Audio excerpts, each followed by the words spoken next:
નમસ્તે મિત્રો, આજે આપણે બનાવીશું ટિંડોરાનો સંભારો। ફ્રેન્ડ્સ, નામ સાંભળતા જ આપને વિચાર આવશે કે કંઈક યુનિક રેસીપી બતાવો ને। પણ ફ્રેન્ડ્સ, આ સંભારો હું અલગ રીતથી જ બનાવું છું। તો ચાલો બતાવું હું કઈ રીતે બનાવું છું ટિંડોરાનો સંભારો। આ સંભારો બનાવવા માટે મેં કુલ 100 ગ્રામ ટિંડોરા લીધા છે, જેને બંને સાઈડથી આ રીતે ડીટ કટ કરીને 4 ચીરીઓમાં કટ કરી લીધા છે। સંભારો બનાવતી વખતે હંમેશા આ રીતે નાનકડા અને કૂણા ટિંડોરા ચૂઝ કરવા। તેમજ સાથે મેં કુલ 30 ગ્રામ મરચાં લીધેલ છે, જેમાં એક લાલ મરચું લીધેલ છે। મરચાંને પણ આ રીતે 4 ચીરીઓમાં કટ કરી લીધેલ છે। હવે આપણે સિઝનિંગ કરી લઈએ। સિઝનિંગ કરવા માટે મેં 2 ટેબલસ્પૂન જેટલું કુકિંગ ઓઇલ ગરમ થવા મૂકી દીધેલ છે। કમ્પેરેટિવલી આ રેસીપી બનાવવા માટે થોડું વધુ કુકિંગ ઓઇલની જરૂર પડે છે। સ્ટવની ફ્લેમ સ્લો રાખીને સિઝનિંગ કરવાનું છે। તો આપણું તેલ ઇનફ ગરમ છે, તો સૌપ્રથમ આપણે એડ કરીશું 1/2 ટેબલસ્પૂન રાઈ। 30 સેકન્ડ બાદ આપણે એડ કરીશું જીરું। રાઈ દાણા સરસ ક્રેક થઈ ગયા છે, તેમજ જીરું બ્રાઉનિશ થઈ ગયું છે, તો હવે આપણે એડ કરીશું 1/4 ટેબલસ્પૂન મેથી દાણા। સાથે જ એડ કરીશું લીલા મરચાં। તરત જ લીડ કવર કરીશું, કારણ કે મરચાં નાખતા આપણને તેલના છાંટા ઉડે।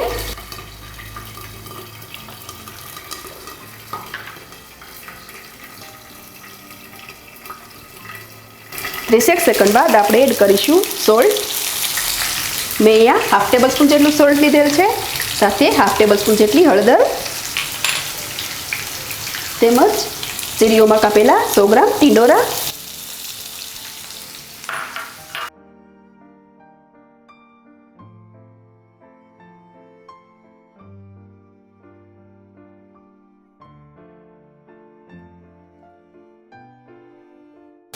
સંભારો થોડો સોલ્ટી તેમજ ક્રિસ્પી હોય તો વધુ સારો લાગે, માટે મેં 1/2 ટેબલસ્પૂન જેટલું સોલ્ટ લીધેલ છે, પણ આપણે સ્વાદ મુજબ તેમાં ફેરફાર કરી શકીએ। હવે તેમાં હું એડ કરું છું 2 ટેબલસ્પૂન જેટલો બેસન। બરાબર મિક્સ કરી લઈએ। જો બેસનનો સ્વાદ વધુ પસંદ હોય તો 1/4 ટેબલસ્પૂન જેટલો વધુ પણ લઈ શકાય। સ્ટવની ફ્લેમ સ્લો રાખીને માત્ર 2 મિનિટ માટે આ સંભારો ચડવા દઈએ। ફ્રેન્ડ્સ, 2 મિનિટ થઈ ગઈ છે, તો લીડ હટાવીને ચેક કરીએ। આપણે કમ્પેરેટિવલી ઓઇલ થોડું વધુ લીધેલ છે, માટે બેસન સરસ રીતે ચડી જાય છે। 2 મિનિટ્સ બાદ હું એડ કરું છું 1/4 ટેબલસ્પૂન જેટલી દળેલી ખાંડ। અહીંયા આપણે દળેલી ખાંડ જ લેવાની છે, જેથી સરસ રીતે મિક્સ થઈ જાય। જો સંભારાનો ટેસ્ટ સ્વીટ પસંદ ન હોય તો ખાંડને સ્કીપ કરીને પણ બનાવી શકાય। સાથે જ હું એડ કરું છું 1/2 ટેબલસ્પૂન જેટલો લીંબુનો રસ।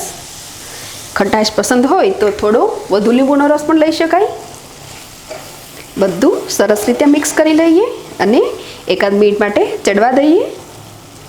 ફ્રેન્ડ્સ, 1 મિનિટ થઈ ગઈ છે, તો હવે સ્ટવની ફ્લેમ ઓફ કરી દઈએ। ફ્રેન્ડ્સ, મને થોડો કડક સંભારો પસંદ છે, માટે હું થોડો કડક રાખું છું। જો આપને કડક સંભારો પસંદ ન હોય તો 2 મિનિટ્સ માટે વધુ પણ કૂક કરી શકાય। ટિંડોરાનો સંભારો લંચમાં કે ડિનરમાં કાઠિયાવાડી ડીશ સાથે સરસ લાગે છે। આઈ હોપ મારી આજની આ રેસીપી આપ સૌને ખૂબ જ પસંદ પડશે। મિત્રો, જરૂર બનાવજો, સરસ બને છે। અને હા ફ્રેન્ડ્સ, આવી જ અવનવી રેસીપી જોવા માટે મારી ચેનલને સબસ્ક્રાઈબ કરવાનું ભૂલશો નહીં। ફરી મળીશું નવી રેસીપી સાથે। Thanks for watching.